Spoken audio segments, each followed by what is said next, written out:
দর্শক, আমরা এই মুহূর্তে আছি মানিকগঞ্জের সিংগাইর উপজেলায়, যেখানে ছাই থেকে উৎপাদন হচ্ছে স্বর্ণ। এই সেই চুলা যেখানে ছাই পুড়ে প্রসেসিংয়ের মাধ্যমে স্বর্ণ উৎপাদন করা হচ্ছে। আপনারা দেখতে পাচ্ছেন আগুনের কি তাপ, একটু যদি দেখেন ক্যামেরায়, উত্তপ্ত আগুনে পুড়ে ছাই থেকে স্বর্ণ আলাদা করা হচ্ছে।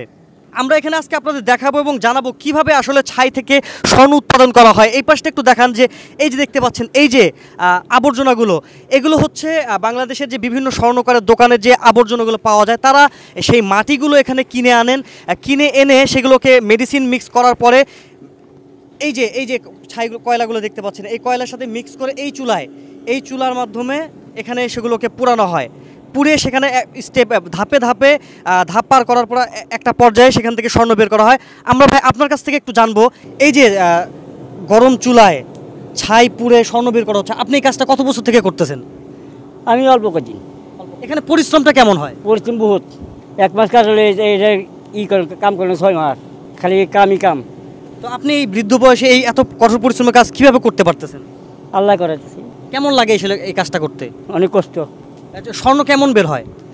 বাইরে কম আর বেশি বাইরে হয়, যে ভাত খেলে ভাত পরে, এই মনে করে কোনো জায়গায় কম বাড়ে, কোনো জায়গায় বেশি বাড়ে। এই স্বর্ণ কি সত্যি বের হয়? হ্যাঁ, বের হয়।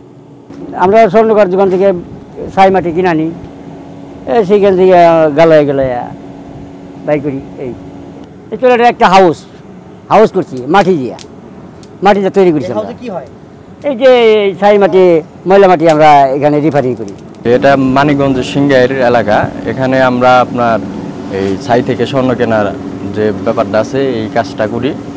তো আপনার এখানে প্রথমে আমাদের করণীয় হলো, এই ব্যাপারীরা এই পরগনায় যায়, যে যেখানে ব্যবসা করে ওখানে যাওয়ার পর আপনার দোকান থেকে যে ছাই মাটিগুলা এগুলা কিনে আনার পর বাসায় এনে আপনার এগুলি ফার্স্টে বাইসা যার মানে আলাদা করে কাগজ, কয়লা, ছাইটা এগুলি আলাদা করার পর তারপর আপনি এগুলি ধোয়ার পর মনে করেন যে এই যে নিচে থেকে যে কাদা মাটিগুলো বেরোয়, এগুলি আপনার এই চারের ভিতর ধোয়া রাখার পর ওটি উঠায় আপনার ঝর্ণা দেওয়ার পর ওটি আপনার এই কিছু মেডিসিন আছে, মেডিসিনগুলো মিক্স করার পর তারপরে যেইভাবে পিন্নি দেওয়া হয়।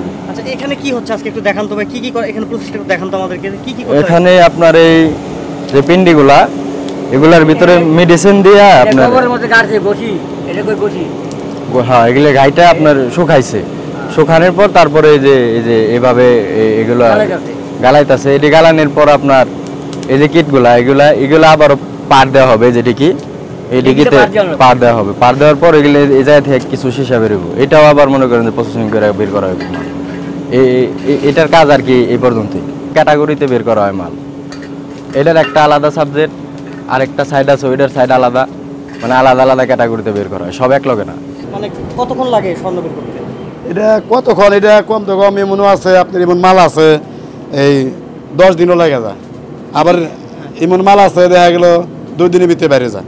ছাই থেকে স্বর্ণ বের করার কাজ করে আপনার জীবনে কি পরিবর্তন এসেছে? ভালোই তো, মনে করেন যে এমনি কামলা পড়েছি না, বিদেশে না, অনেক ভালোই আছে, খারাপ না। এক আনা শোনা বলতে কি মনে আছে যে ওই 1 আনা বাই করতে যতটুকু সময় লাগবো, আপনার 5 ভরি বাই করতে অতটুকু সময় লাগবে, কিন্তু হলো ময়লা আমার থাকে, তো ওটা হলো কিনার উপরে ডিমান্ড করে আর কি। এই কাজে পরিশ্রমটা কেমন?